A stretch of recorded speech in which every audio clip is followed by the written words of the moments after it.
اور پھر حکم ہوا ان کو سوار کرو اور چل پڑو، جب جگہ آئے گی تو ہم تمہیں بتائیں گے۔ اب وہاں سے اپنے گھر سے چل پڑے اور چلتے چلتے چلتے چلتے چلتے جب مکہ مکرمہ آیا، حکم ہوا کہ یہاں اتار دو۔ بیوی کو بھی اتارا اور بیٹے کو بھی اتارا، ننھا بچہ، بات کرنے کی اجازت کوئی نہیں، بیوی کو سمجھانے کی اجازت کوئی نہیں، نہ بات کر سکتے ہو نہ وہاں رک سکتے ہو، رک بھی نہیں سکتے۔ بیوی بیٹے کو اتارا ایسی وادی کے اندر جہاں کچھ بھی نہیں، کوئی سبزہ نہیں، کوئی کھانے پینے کی چیز نہیں، کوئی پانی کا انتظام نہیں، ایسی جگہ میں اتارا اور پھر فوراً اونٹ کی نکیل پکڑی اور واپسی کا سفر شروع کر دیا۔ پھر حضرت حاجرہ رضی اللہ عنہ پیچھے دوڑی ہیں کہ بھائی ہم یہاں کو چھوڑ کے کہاں جا رہے ہو؟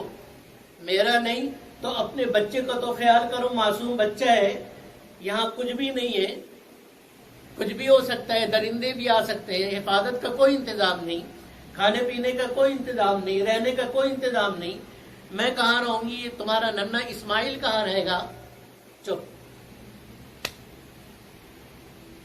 کچھ نہیں بولے۔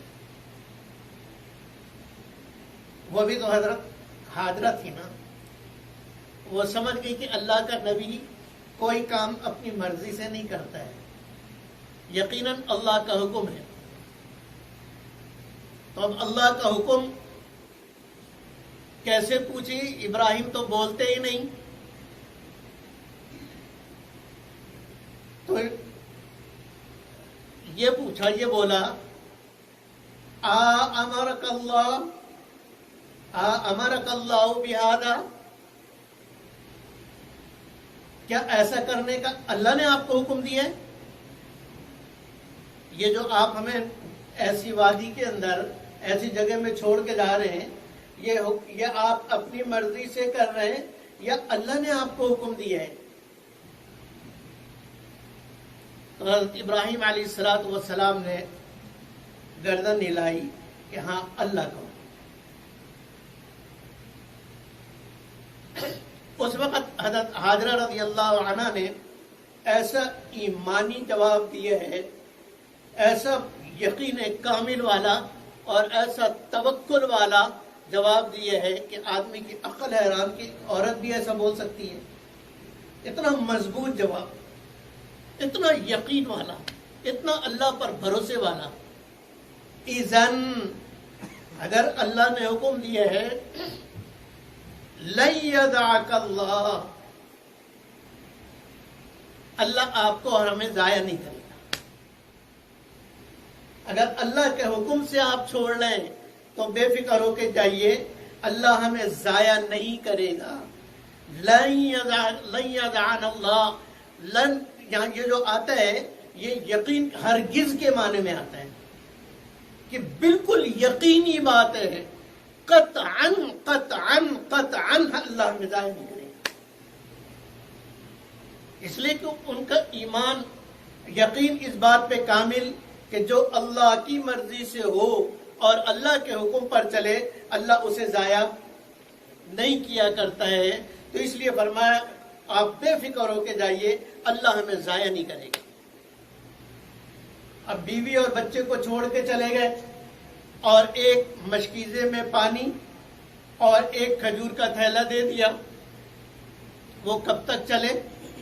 پانی بھی ختم، کھجور بھی ختم، اب خود بھی پیاسی، بچہ بھی پیاسا اور بھوکا، اب پریشان، اور بچے کے آس پاس کوئی نہیں جس سے مدد مانگے، دور دور تک کوئی نہیں جہاں آواز بھی پہنچ سکے، اتنی دور بھی کوئی نہیں، دور دور تک کوئی نہیں۔ اب اس وقت جب یہ دیکھا کہ اللہ اکبر، کہ اسماعیل علیہ السلام کو ایک پتھر کے سائے میں لٹایا، تپتی ہوئی دھوپ، تپتے ہوئے پتھر اور تپتا ہوا ریگستان، جس پتھر کے سائے میں لٹایا تھا وہ پتھر بھی تپ رہا، کتنی شدید گرمی، اور اس شدید گرمی کے اندر پیاس کتنی زیادہ لگتی ہے، خود بھی پیاسی ہیں اب وہ دوڑی کے اوپر اونچے مقام پہ چڑھ کے دیکھ لوں، شاید دور سے کوئی جا رہا ہو، اس کو بلاؤں۔ دوڑی صفا پر اور اوپر چڑھی، آس پاس دیکھا کوئی نہیں، وہاں سے پھر اپنے بیٹے کو دیکھا کہ بیٹا سلامت ہے، بیٹا کو دیکھا بیٹا سلامت ہے، وہاں سے پھر دوڑی کے سامنے دوسری پہاڑی پہ چڑھ کے دیکھوں، شاید اس پہاڑی کے اوپر کوئی مل جائے، اس پہاڑی سے کوئی نظر آ جائے۔ اب جو دوسری پہاڑی پہ چڑھی، آس پاس نظر دیکھا، دوسری پہاڑی پر بھی کوئی نہیں، وہاں سے بھی کوئی نظر نہیں آیا۔ اب وہاں سے پھر بھاگی، اب جو صفا سے جب دوڑی ہیں مروہ کی طرف، تو ایک بیٹے کو بھی دیکھ رہی ہیں اور دوڑ بھی لگا رہی ہیں، چل بھی رہی ہیں تاکہ اس پہاڑ سے دیکھیں، لیکن ایک جگہ ایسی آئی جہاں ڈھلان تھا۔ اب جو ڈھلان میں گئی نیچے کی طرف، تو اب بیٹا نظر نہیں آ رہا تھا، وہاں سے انہوں نے دوڑ لگائی اور دوڑتی ہوئی اوپر چڑھی ہیں تاکہ بیٹا کو دیکھ لوں کہ بیٹا محفوظ ہے۔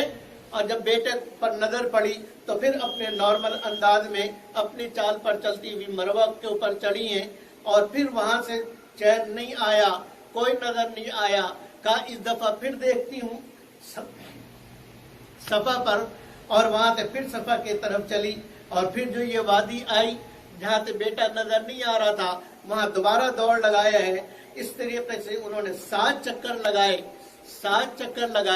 7ویں چکر میں جب بڑی پریشان اور اللہ سے دعائیں کر رہی کہ اے اللہ تو ہی ہے، حسبنا اللہ و نعم الوکیل، حسبی اللہ و نعم الوکیل، نعم المولا و نعم النصیر، حسبی اللہ و نعم الوکیل، نعم المولا و نعم النصیر، یہ دعا بھی پڑھ رہی ہیں اور اللہ سے دعا بھی مانگ رہی ہیں۔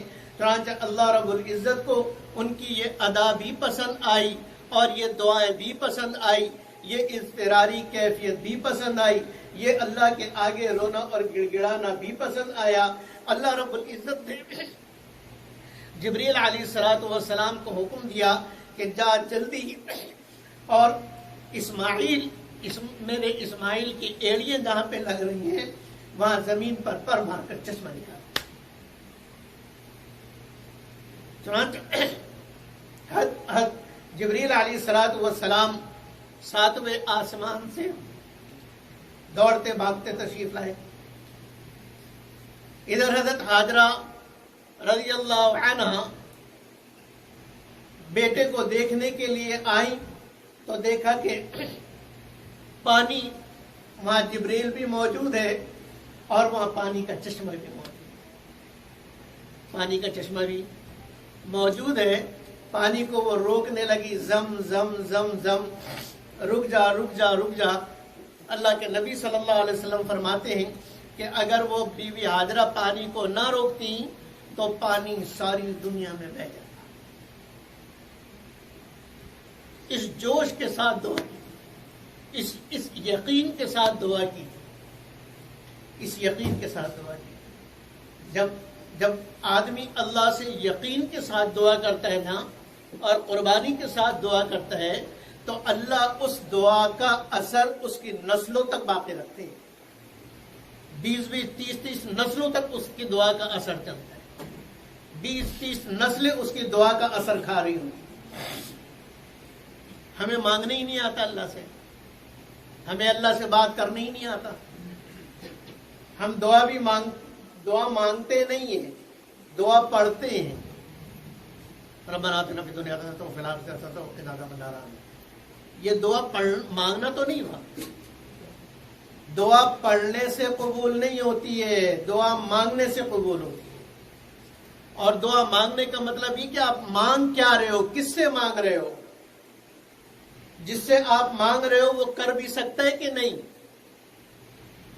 اگر یہ ڈاؤٹ ہے کہ پتہ نہیں یہ ہوگا کہ نہیں ہوگا تو اس کا مطلب ہے کہ آپ ایسے سے مانگ رہے جس پر آپ کو شک ہے، تو اللہ پر شک ہوا کہ پتہ نہیں اللہ کر سکتا بھی ہے کہ نہیں۔ تو جب شک کے ساتھ اللہ سے مانگا جائے گا تو اللہ تعالیٰ اس دعا کو قبول نہیں کرتے، وہ تو جو یقین والی دعا ہوتی ہے اللہ اس دعا کو قبول فرماتے ہیں۔ چنانچہ ان کے دعا قبول ہوئی اور اللہ نے وہاں پانی کا چشمہ نکالا۔ اللہ اکبر۔ اور اس پانی کے اندر اللہ نے ایسی خاصیت رکھی کہ پیاس میں پیو پیاس ختم، بھوک میں پیو بھوک ختم، بیماری میں پیو بیماری ختم، درد میں پیو درد ختم، نیک بننے کے لیے پیو اس نیت سے کہ اللہ اس کی برکت سے مجھے نیک بنا دے، اللہ نیکی کی توفیق عطا فرمائیں گے۔ اگر زمزم پیا جائے کہ اے اللہ اس کی برکت سے مجھے عبادت کرنے والا بنا دے، اللہ اس کی برکت سے عبادت والا بنا دیں گے۔ زمزم پیتے ہوئے جو دعا مانگیں گے وہ قبول ہوگی، جو دعا مانگیں گے وہ قبول ہوگی۔ ایسے زمزم کے اندر اللہ نے قبولیت رکھی، کیونکہ یہ مقبول حضرت حاجرہ رضی اللہ عنہ کی دعا کا نتیجہ ہے، اور حضرت اسماعیل علیہ السلام کی وہ قربانی کہ پیاس کی شدت میں ایڑیاں رگڑ لیں، وہ جو قربانی اس ننھے بچے نے کی تھی، حضرت اسماعیل علیہ السلام نے اس وقت جب وہ ننھے سے بچے تھے اس قربانی پر اللہ نے زمزم نکالا، اور زمزم کے اندر یہ خاصیت رکھی کہ یہ زمزم جیسے قبولیت کی نشانی ہے، ایسی زمزم پی کے جو دعا مانگے گا وہ بھی قبول ہو جائے گی۔ چنانچہ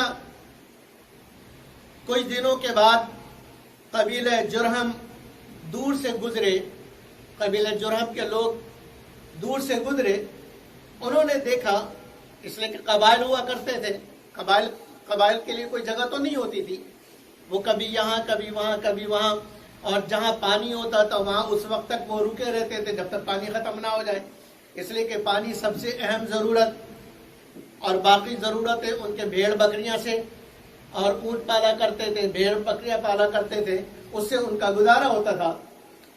چنانچہ جب دور سے دیکھا سردار نے کہ پرندے اڑ رہے ہیں، اور پرندے کا اڑنا نشانی ہے کہ یہاں پانی موجود ہے، چنانچہ وہ قریب آ گئے، وہاں آ کر دیکھا کہ حضرت حاجرہ ایک عفت والی خاتون بیٹھی ہیں، اور ان کے گود میں پیارا سا بچہ بیٹھا ہے۔ اجازت لے کے سردار قریب آیا اور پھر ان سے وہاں رہنے کی اجازت مانگی، انہوں نے اجازت دے دی کہ ٹھیک ہے رہو۔ اس نے اپنے اور لوگوں کو بھی بلا لیا، یہ پہلی آبادی تھی جو وہاں ہو رہی تھی، یہ آبادی ہو رہی تھی، قبیلہ جرہم سے اس کی آبادی شروع ہوئی، اور پھر اس کو دیکھ کر اور لوگ بھی آنے لگے، یہاں تک کہ وہ ایک بستی بن گئی، اس لیے کہ سب سے اہم ضرورت پانی، اور پانی ایسا کہ ختم ہی نہ ہو، وہ پانی ایسا کہ ختم ہی نہ ہو۔ آج کتنے 100 سال ہو گئے، ہزاروں سال ہو گئے، ہزاروں لاکھوں حاجی وہاں جا کر بھی پیتے ہیں، اور لاکھوں کروڑوں ٹن بھر کے پوری دنیا کے اندر لے جاتے ہیں، اس کا پانی آج تک ختم نہیں ہوا، اور نہ قیامت تک اس کا پانی ختم ہوگا۔ چنانچہ یہ قبیلہ